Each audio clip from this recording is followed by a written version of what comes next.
kuatkan hati. Negeri ini memanggilmu kawan. Belajar bergerak berbagi untuk negeri. Guru penggerak majukan pendidikan. Guru penggerak menghamba pada murid. Kreatif rancang pembelajaran. Hargai potensi, tingkatkan prestasi. Lahirkan profil pelajar Pancasila. Belajar bergerak berbagi untuk negeri. Kita menjalin kolaborasi. Belajar bergerak berbagi untuk negeri. Demi bakti pada Ibu Pertiwi.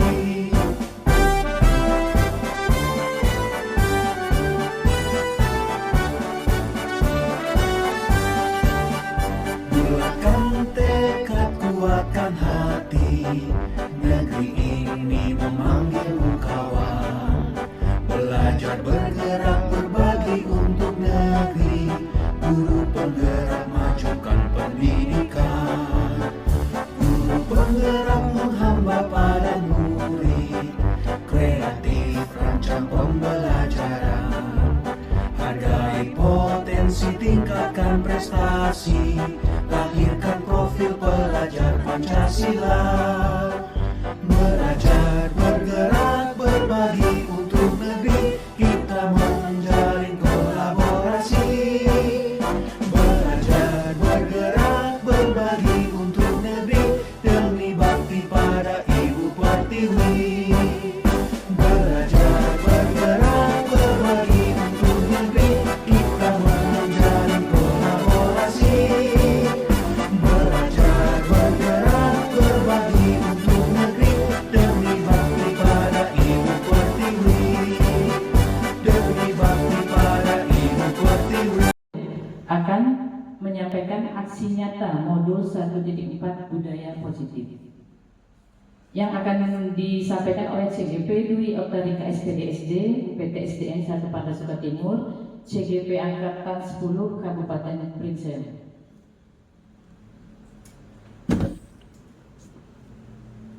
Di sini saya akan menyampaikan diseminasi, menyebarkan pemahaman dan pengalaman budaya positif. Apa sih budaya positif itu?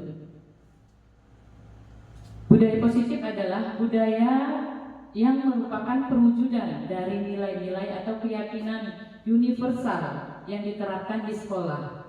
Budaya positif dapat mendorong murid untuk mampu berpikir, bertindak, dan menciptakan sebagai proses memerdekakan dirinya, sehingga murid mampu mandiri dan bertanggung jawab. Konsep inti budaya positif terdiri dari beberapa bagian, yaitu perubahan paradigma belajar, disiplin positif, kebutuhan dasar manusia, motivasi perilaku manusia, posisi kontrol guru, keyakinan kelas, dan segitiga restitusi. Yaitu yang pertama, pembelajaran dengan paradigma baru. Apa sih paradigma baru itu? Yaitu pembelajaran dengan paradigma baru merupakan pembelajaran yang dirancang berdasarkan prinsip pembelajaran berdiferensiasi, sehingga para peserta didik belajar sesuai kebutuhan berdasarkan tahapan perkembangan sesuai teori psikologi modern untuk mewujudkan profil pelajar Pancasila. Yaitu di sini ada 6. Yang pertama, berkebinekaan global, bergotong royong, kreatif, berpikir kritis, mandiri, serta beriman dan bertakwa kepada Tuhan Yang Maha Esa, sesuai dengan visi misi sekolah kita UPT SDN 1 Parda Timur.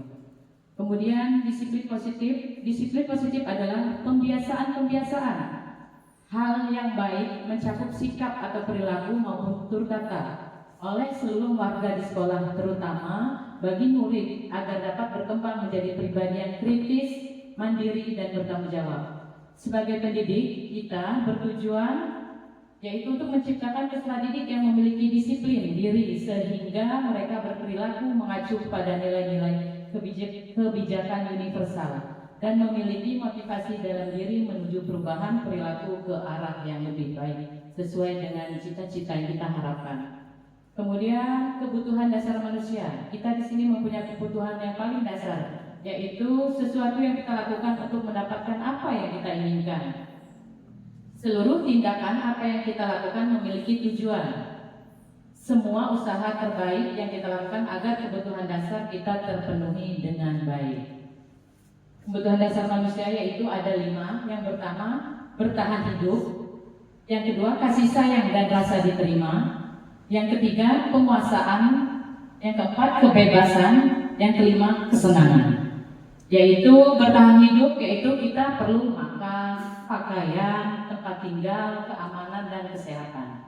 Kemudian bentuk kasih sayang dan rasa diterima, dipedulikan, berbagi, kerjasama, dan menjadi bagian dalam kelompok. Penguasaan yaitu harga diri, keinginan dianggap untuk memimpin, berprestasi, diakui, dan didengar. Kemudian kebebasan yaitu mandiri, memiliki pilihan, mencoba hal baru, dan mampu mengendalikan arah dirinya. Kesenangan bukan hanya kepada guru ya, kepada murid pun, kesenangan bermain, humor, antusias, dan tertawa. Kemudian kebutuhan dasar manusia itu ada 3, yaitu hukuman, konsekuensi, dan restitusi. Hukuman yaitu tidak terencana atau tiba-tiba, murid tidak tahu. Kemudian apa yang akan terjadi bersifat satu arah. Kemudian berupa hukuman fisik atau psikis. Contohnya, kalau siswa datang terlambat, kita biasa hormat di tiang bendera, mengambil sampah, push up, dan lain-lain. Ternyata itu belum tepat untuk dilakukan. Kemudian konsekuensi yaitu terencana atau disepakati sesuai peraturan. Murid tetap dibuat tidak nyaman. Sikap guru selalu memonitor murid. Restitusi yaitu proses menciptakan kondisi bagi murid untuk memperbaiki kesalahan.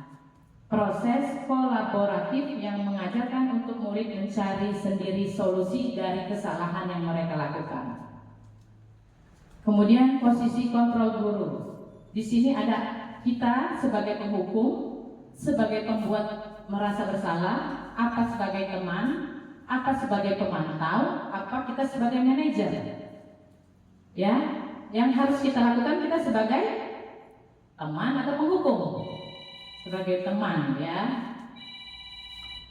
Kemudian di sini ada penghukum dan pengambil keputusan dan manajer dan lain-lain. Ini saya skip aja Bapak Ibu. Nih, pembuat merasa bersalah. Ada beberapa kasus tapi saya skip. Nah, ini kalau murid kita jadikan sebagai teman, yaitu nada suara ramah, akrab, dan bercanda. Bahasa tubuh merapat pada murid, mata senyum jenaka. Ya, di sini contoh kasusnya, Adi, ayolah, bagaimana sih kamu? Kemarin kamu sudah janji ke Bapak, bukan? Kenapa terlambat lagi? Sambil kita tertawa ringan. Tapi biasanya kalau kita marah, pasti mata kita melotot, bukan tertawa ringan yang akhirnya kita sebagai penghukum. Kemudian ya sudah, tidak apa-apa, duduk dulu sana, nanti Pak Guru bantu kamu ini, sambil senyum-senyum. Bagaimana perasaan murid dengan sikap guru seperti ini? Hasilnya murid akan merasa senang dan akrab dengan guru. Ini termasuk dampak yang positif. Hanya saja di sisi negatif, murid menjadi tergantung pada guru tersebut. Bila ada masalah, dia merasa bisa mengandalkan guru tersebut untuk membantunya. Akibat lain dari posisi teman, Adi hanya akan berbuat sesuatu bila yang menyuruh adalah guru tersebut, dan belum tentu berlaku yang sama dengan guru atau orang lain. Di sini ada sebagai pemantau, ya. Jadi guru itu sebagai pemantau yaitu nada suara datar, bahasa tubuh yang formal. Saya skip. Sebagai manajer, jadi guru sebagai manajer itu yaitu nada suara tulus, bahasa tubuh tidak kaku dan mendekat ke murid ya. Kita itu lebih baik menggunakan postur tubuh seperti anak kelas 1, kelas 2 itu anak kelas rendah ya. Jadi kita lebih baik kita duduk ya Bapak Ibu sambil kita pegang badan anak itu ya, walaupun kita tinggi berdiri di depan anak murid, tapi kalau kita sedang menanya atau sedang memberikan kontrol ke murid, kita lebih baiknya duduk kalau anak kelas rendah.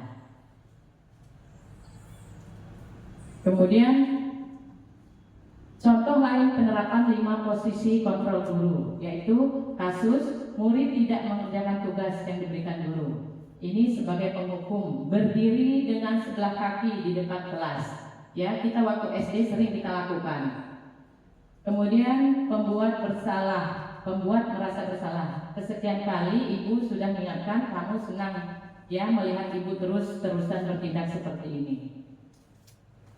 Ini sebagai teman, ayo dong kamu kerjakan tugasnya, nanti kalau sudah selesai kita main game atau kita beri rewards yang lainnya supaya anak tambah semangat. Sebagai pemantau, kamu sudah melakukan kesalahan dan sudah mengetahui konsekuensinya. Sekarang selesaikan dan segera kumpulkan. Sebagai manajer, apakah kamu tahu kesalahanmu? Apa yang kamu langgar dan apa yang akan kamu lakukan untuk menyelesaikannya. Jadi itu kata-kata kita sebagai manajer. Nah, jadi posisi kontrol, apakah saya kecewa sekali dengan kamu. Jadi kita masih di posisi yang mana Bapak Ibu?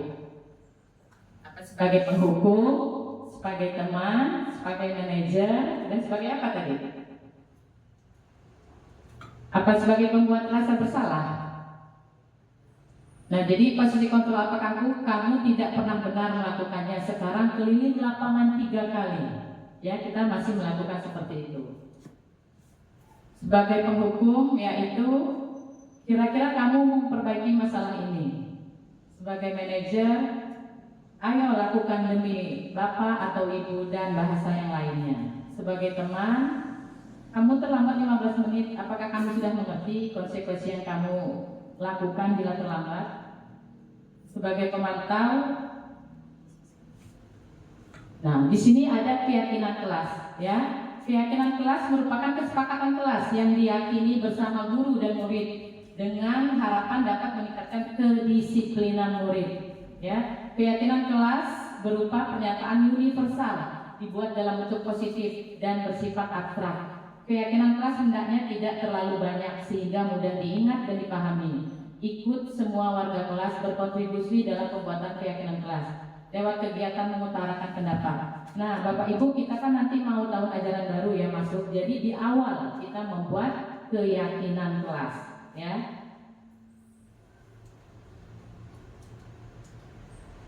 Di sini ada segitiga restitusi. Pertama, 1, menstabilkan identitas. Kemudian yang kedua, validasi tindakan yang salah. Yang ketiga, menanyakan keyakinan. Apa itu segitiga restitusi? Segitiga restitusi adalah suatu proses dialog yang dijalankan guru atau orang tua agar dapat menghasilkan murid yang mandiri dan bertanggung jawab. Segitiga restitusi membantu murid memiliki tujuan, kemudian disiplin positif dan memperbaiki dirinya setelah berbuat salah. Restitusi bukan untuk menebus kesalahan, namun untuk belajar dari kesalahan. Kemudian menstabilkan identitas. Berbuat salah itu manusiawi, ya Bapak Ibu. Jangankan anak murid, kita sebagai guru juga sering melakukan salah. Kemudian tidak ada manusia yang sempurna. Yang sempurna hanya Allah Subhanahu wa Ta'ala. Nah, Bapak Ibu juga pernah melakukan salah seperti itu. Bapak Ibu tidak tertarik siapa yang salah, tapi Bapak Ibu ingin mencari solusi dari permasalahan anak murid kita, ya. Kemudian kamu berhak merasa begitu. Peserta didik pun mempunyai hak. Kemudian validasi tindakan yang salah, kamu pasti punya alasan mengapa kamu melakukan itu. Padahal kamu bisa melakukan yang lebih buruk dari ini, ya. Kamu patut bangga pada dirimu sendiri karena kamu telah melindungi sesuatu yang penting buatmu. Menanyakan keyakinan dengan kalimat apa keyakinan kelas kita. Nanti kita buat bersama pada awal kita masuk tahun ajaran baru. Kemudian nilai-nilai apa yang kita telah sepakati. Seperti apa gambaran kelas yang ideal menurut kita sebagai guru dan sebagai peserta didik. Kemudian kamu jadi orang seperti apa? Nanti kita buat keyakinan kelas masing-masing. Sekian, terima kasih Bapak Ibu. Mudah-mudahan dengan waktu yang singkat, dengan materi yang ada beberapa hal yang bisa kita ambil dan bisa kita saya di sini bukan menggurui, berbagi. Mohon maaf kalau waktunya. Saya akhiri billahi taufiq wal hidayah. Wassalamualaikum warahmatullahi wabarakatuh. Merdeka. Assalamualaikum warahmatullahi wabarakatuh. Nama saya Abli Musaman dari kelas 5. Hari ini saya merasa senang karena sudah membuat keyakinan kelas. Terima kasih Ibu Dwi Aktarika. Wassalamualaikum warahmatullahi wabarakatuh. Assalamualaikum warahmatullahi wabarakatuh. Nama saya Raisa Setiasari kelas 5. Hari ini saya merasa senang karena sudah membuat keyakinan kelas. Terima kasih Ibu Dwi Aktarika. Wassalamualaikum warahmatullahi wabarakatuh. Dadah. Assalamualaikum warahmatullahi wabarakatuh. Nama saya Asmara Dewi, guru UPT SDN 1 Parda Sukatimur. Terima kasih Ibu Dwi Oktarika yang telah memberikan pemahaman budaya positif dan pembuatan keyakinan kelas. Wassalamualaikum warahmatullahi wabarakatuh. Assalamualaikum warahmatullahi wabarakatuh. Saya Siska Melida, guru UPT SD Negeri 1 Parda Sukatimur, mengucapkan terima kasih kepada Ibu Dwi Oktarika yang telah memaparkan materi tentang budaya positif dan membuat keyakinan kelas. Materinya sangat